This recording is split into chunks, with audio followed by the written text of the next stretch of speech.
cœur de la famille, une émission conçue pour aider tous les couples à vivre le plan divin dans leurs familles respectives. L'émission qui a été diffusée le mercredi 3 avril dernier a suscité beaucoup de réactions de la part de nos téléspectateurs. Ce soir, nous reviendrons sur le même sujet. Pour en parler, nous recevons notre invité habituel, le prophète Guy Kwaku, au niveau de la Côte d'Ivoire, avec des témoignages à l'appui. Asseyez-vous bien, on vous reprend tout de suite.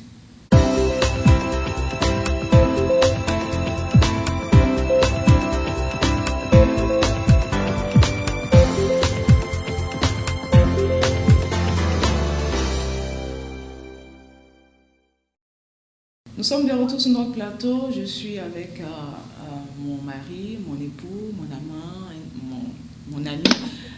Bonjour Papa Yao. Bonjour Elisabeth Yao. Comment ça va? Oui, je vais très bien par la grâce de Dieu. Nous a été signalé que l'émission diffusée le mercredi 3 avril dernier a suscité beaucoup de réactions de la part de nos téléspectateurs. Nous allons revenir sur le même sujet qui était... les relations sexuelles dans le foyer. Ok, nous reviendrons sur le même sujet avec le prophète Guy Kwaku au niveau de la Côte d'Ivoire. Prophète Guy, bonsoir. Bonsoir, Papa et Maman Yao, que la grâce et la faveur de notre Seigneur soient avec vous. Shalom à nos téléspectateurs de Télévie et un coucou spécial au Papa Jean-Michel à la technique. Soyez bénis et bénis. Merci. Amen. Papa Yao. Oui. Je voudrais rappeler pour ceux qui peut-être prennent l'émission en marche pour la première fois que nous avons pour texte de base 1 Corinthiens chapitre 7, le verset 5 que je vais lire. Ne vous privez point l'un de l'autre si ce n'est d'un commun accord pour un temps, afin de vaquer à la prière, puis retourner ensemble de peur que Satan ne vous tente par votre incontinence. Donc, il y a quelques semaines, nous avons étudié ensemble le thème des relations sexuelles dans le foyer. Nous avons constaté qu'il y a problème au niveau des foyers et que les couples se privaient l'un de l'autre. Nous avons essayé de comprendre les raisons pour lesquelles cela était ainsi. Et à la suite de cela, il y a eu beaucoup de réactions de part et d'autre. Et nous voulons donc donner la parole au prophète Guy, du côté de la Côte d'Ivoire, oui, à qui beaucoup de personnes ont posé beaucoup de questions. Donc, prophète Guy, nous vous donnons la parole pour partager avec nous les témoignages que vous avez reçus après la diffusion de cette émission. Tout à fait. Alors, moi-même, je fus fort surpris parce que les réactions ont été nombreuses et j'ai pu retenir du moins 7 témoignages. Amen. Et aujourd'hui, je suis vraiment en joie par rapport à l'impact que l'émission a eu sur nos frères et sœurs. Je voudrais partager avec vous ces témoignages et puis à la suite tirer quelques leçons à partir de ceci et puis partager quelques conseils avec nos téléspectateurs qui vont nous suivre.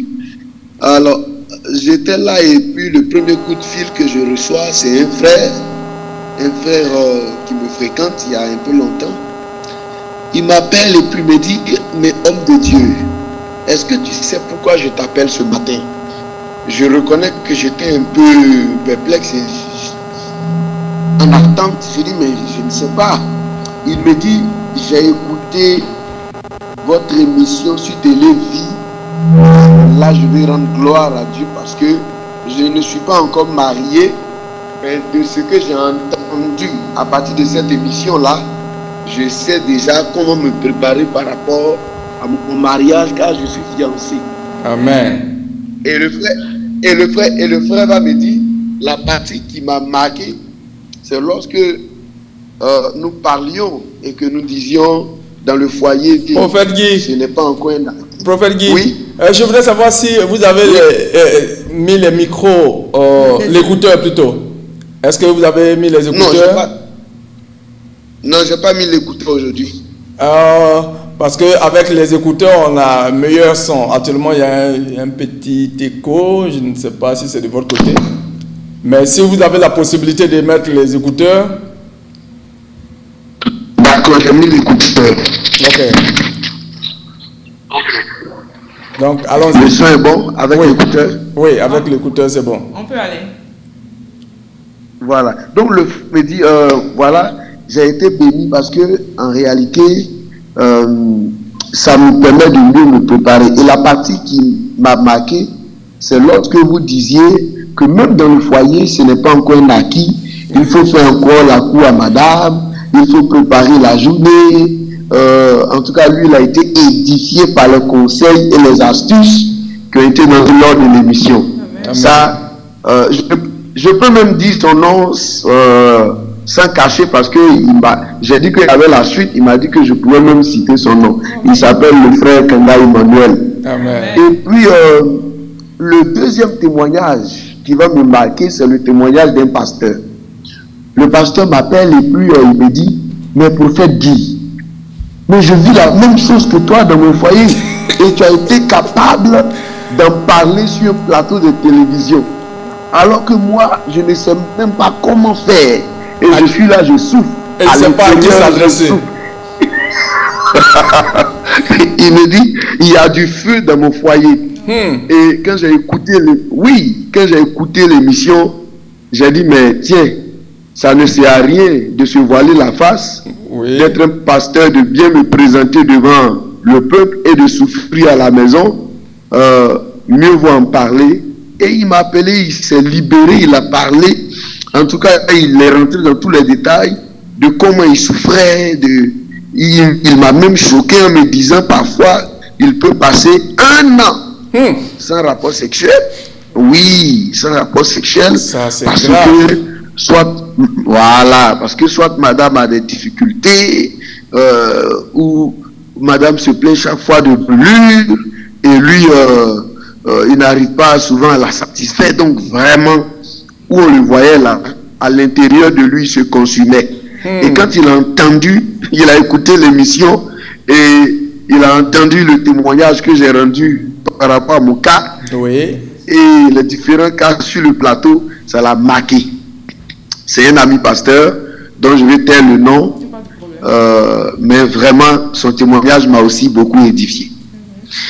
Et puis le troisième témoignage, mais là c'est un témoignage qui m'a fortement édifié. C'est une maman qui est mariée depuis très longtemps. Elle dit que ça fait 6 ans, je dis bien 6 bonnes années, qu'elle souffrait dans son foyer. Parce que elle vivait à peu près le même cas que maman Yahou a raconté en ce qui la concerne par rapport à son expérience dans le foyer. Elle disait que quand son mari la touche, elle sentait comme du feu et son mari l'énervait et tout ça. Et elle dit que ça fait 6 ans qu'elle vivait dans un même cas. Et son foyer, son foyer bat de l'aile. Ça ne va pas. Pourtant, c'est une responsable, une des responsables de l'association des femmes de notre communauté dont Papa Augustin Yahou était président. Oui, l'église c'est mal. Voilà, je ne sais pas si... Voilà, tout à fait. C'est une des responsables merci beaucoup. C'est une des responsables de l'APEC-Massi. Et depuis 6 ans dans son foyer, ça ne va pas. Et elle souffre. Et là où le témoignage de la dame m'a touché, elle m'a dit, je ne savais pas que le Saint-Esprit pouvait intervenir dans ce domaine. Donc, le Saint-Esprit pouvait faire seulement les choses spirituelles.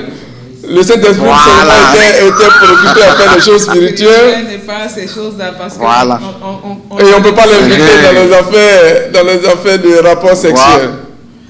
Voilà. Et quand maman Yahou a dit, elle a fléchi genoux pour demander au Saint-Esprit de l'aider. Quand elle a écouté cette partie, elle a dit, mais donc en réalité même on a la solution.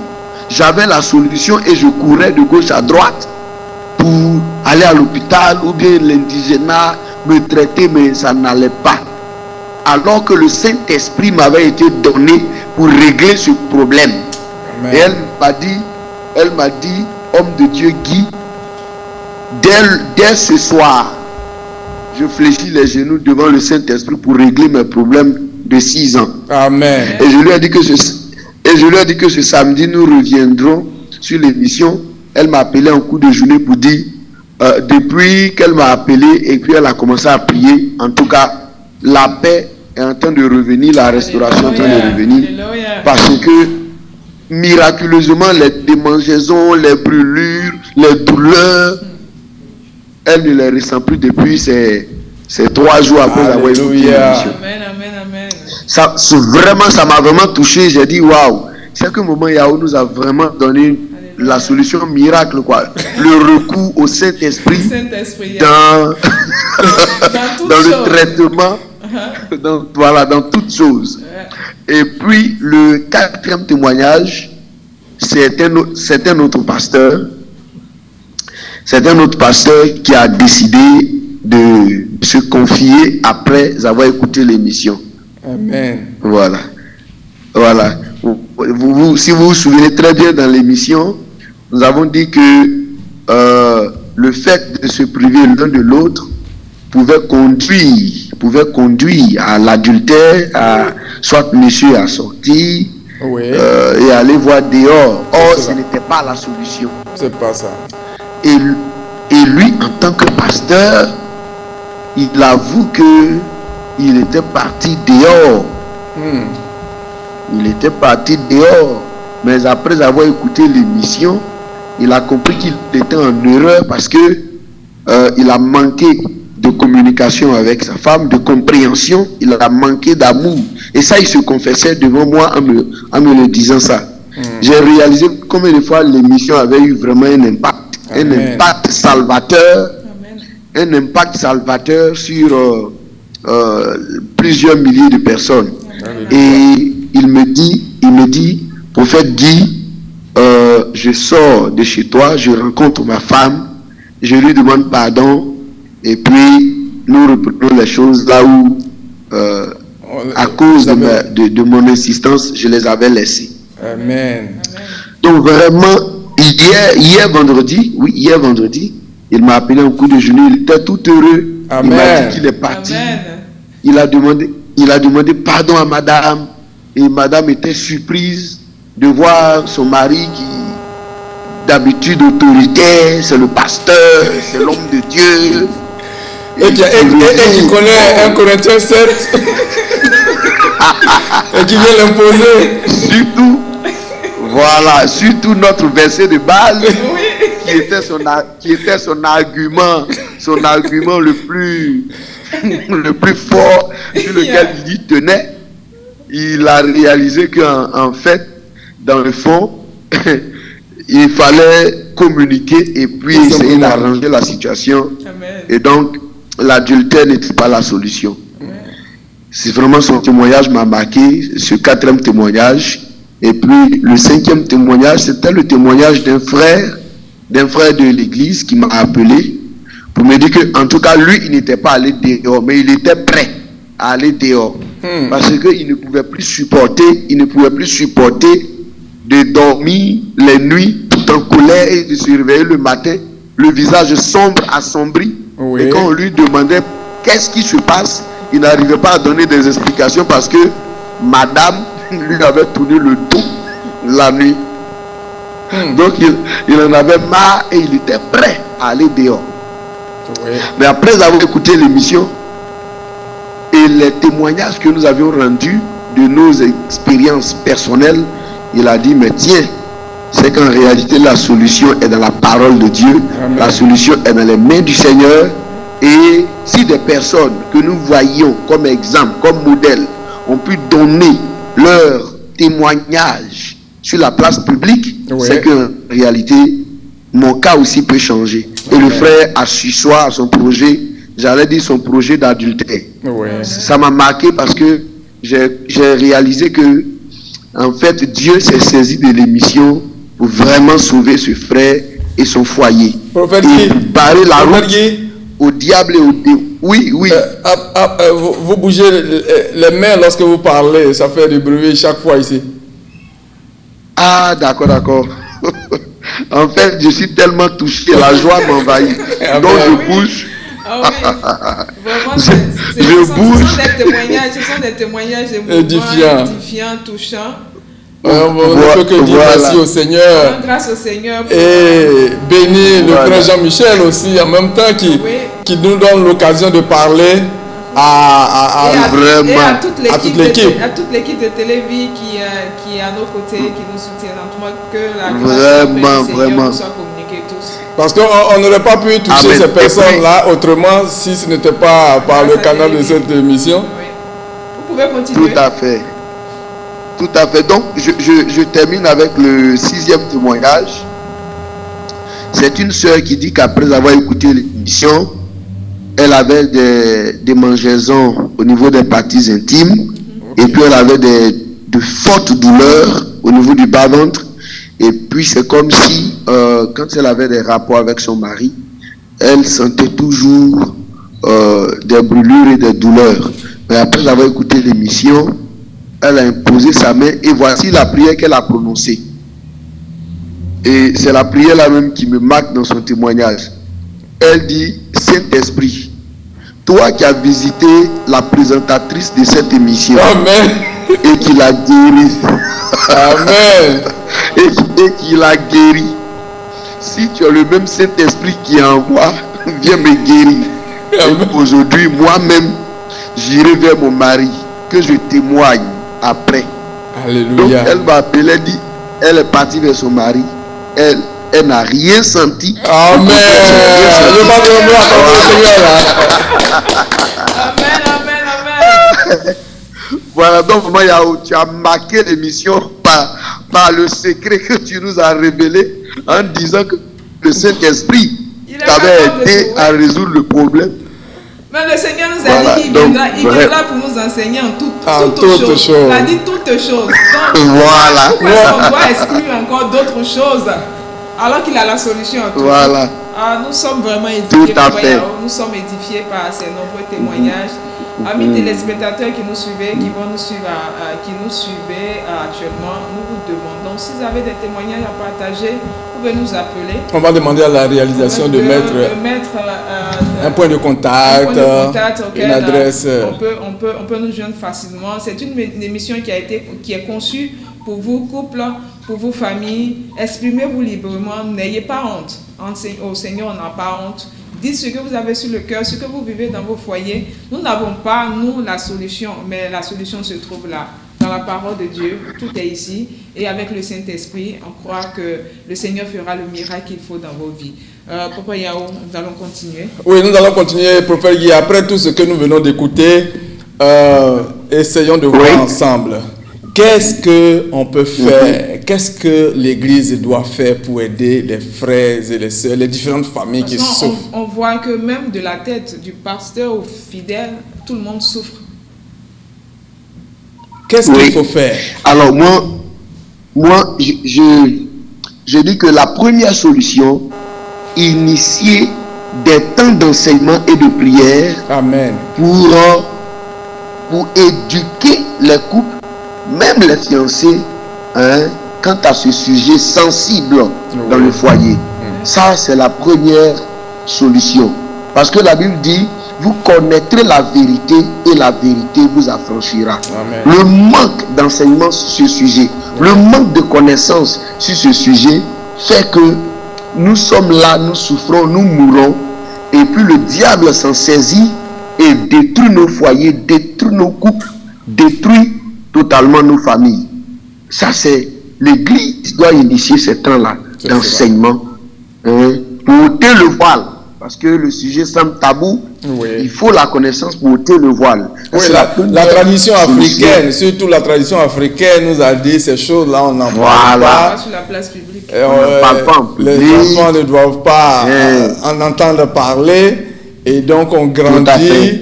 Un matin, on rentre dans le foyer, on ne sait pas par où commencer et par où terminer, et puis on souffre. Et donc, c'est cela. Je pense qu'en tant que pasteur, il faut déjà commencer à trouver le temps pour enseigner le Christ Impact. Voilà. Ce serait important. Donc, la première solution, c'est l'enseignement. Oui. Tout à fait, c'est l'enseignement.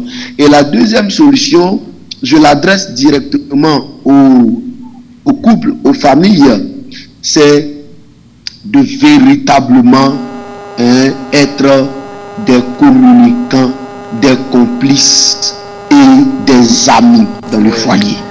Ça va véritablement créer une ambiance de sorte que quel que soit le type de problème, et surtout les problèmes liés au rapport sexuel qui constitue le thème dont on parle, seront facilement résolus, seront facilement réglés. Absolument. Donc la communication, la communion, comment on dit, la complicité, ce que j'ai appelé les 3 C, qui résolvent les difficultés liées au rapport sexuel dans le couple. La communion, la communication et la complicité. Entre les époux, ça va régler ce problème-là. Voyez, dans 1 Pierre chapitre 3, le verset 7, voyez, la Bible dit, Marie, ayez de bons rapports envers vos femmes. Est-ce que vous comprenez? Et considérez-les comme étant de nature plus faible que vous. Traitez-les avec respect. Elles doivent recevoir avec vous la vie que Dieu accorde dans sa grâce. Amen. Agissez ainsi afin que rien ne vienne faire obstacle à vos prières. Vous voyez? Donc, s'il y a cette complicité, cette communion et cette communication entre les époux, je crois que l'atmosphère serait favorable à une vie sexuelle épanouie. Et puis enfin, ma troisième solution que je propose pour terminer la série des solutions, c'est que j'ai fini par réaliser, par comprendre que en matière de foyer et surtout en ce qui concerne les rapports sexuels, il n'y a pas de dictature, il n'y a pas de commandant, il n'y a pas de commandement. Parce que même quand l'apôtre Paul a dit ne vous privez point l'un de l'autre, j'ai essayé de relire encore pour comprendre. Et il a terminé en disant que ceci n'est nullement un ordre. Le verset 6. Il dit, je dis cela le verset 6, il dit, il dit, je dis cela par condescendance, je n'en fais pas un ordre. Voilà. Quand vous allez lire l'apôtre Paul, là où c'est un ordre, il dit c'est un ordre du Seigneur. Est-ce que vous voyez? Maintenant, là où il donne un conseil, il dit je donne un conseil. C'est un avis. C'est cela. Et ici, il ne dit pas que c'est un ordre. Il dit que c'est afin que le diable ne vienne pas pour nous tenter et que nous tombions dans la tentation par la non-maîtrise de nos instincts. Surtout cet aspect, prophète Guy, on ne met pas souvent l'accent là-dessus, mais c'est la partie la plus importante de tout ce que nous disons.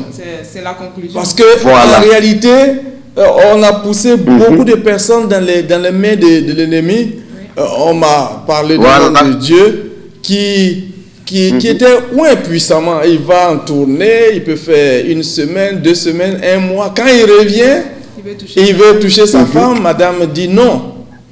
Et le monsieur, dans sa colère, s'en va se réfugier dans un hôtel. Qu'est-ce qui peut arriver dans l'hôtel? Voilà. Donc, on pousse ce monsieur-là dans les bras de Satan. Dans l'hôtel, qu'est-ce qui peut arriver là-bas? Qui Satan peut envoyer? C'est clair. Et l'ennemi, sachant que tu t'es mis en colère là parce que madame t'a refusé ce qui te revient, le sexe, et que tu allais te réfugier tu n'es pas allé chez un ami. Si tu étais allé même chez un ami pasteur, encore ça pouvait passer, mais si tu vas te réfugier à l'hôtel, tu es la proie facile de l'ennemi. Parce que dans l'hôtel, c'est clair que tu vas recevoir la visite de la sirène des eaux, et là, tu ne peux pas résister. C'est clair. Donc, la communication, comme vous êtes en train de le dire. Voilà. Alors, poursuivez. Voilà. Donc, il n'y a pas de dictature, et puis il ne faut pas prendre le verset là comme un verset à sens unique. Je me suis rendu compte que cette troisième solution là, c'est faire des concessions et des compromissions. Pas compromission au sens de se compromettre dans le sens péjoratif du thème, mais en fait, je vais utiliser un thème un peu terre à terre, des arrangements. Oui. C'est-à-dire que ces arrangements-là sont faits dans un contexte d'amour qui ne recherche pas son propre intérêt. Si j'aime madame et qu'elle s'exprime en me faisant connaître sa douleur ou le mal qu'elle a, je devrais pouvoir la comprendre si je l'aime véritablement. Absolument. Voilà. Et ça, si c'est la base de notre union, de notre relation, il n'y a pas de raison que ça ne marche pas. Maintenant, si madame a des difficultés, des soucis, et que monsieur va vers elle, elle aussi l'aimant, il y a la manière de lui parler, de lui faire comprendre. Voilà. Pas comme la manière sèche de dire, oh, faut même pas y penser. Pas te fatiguer. Voilà.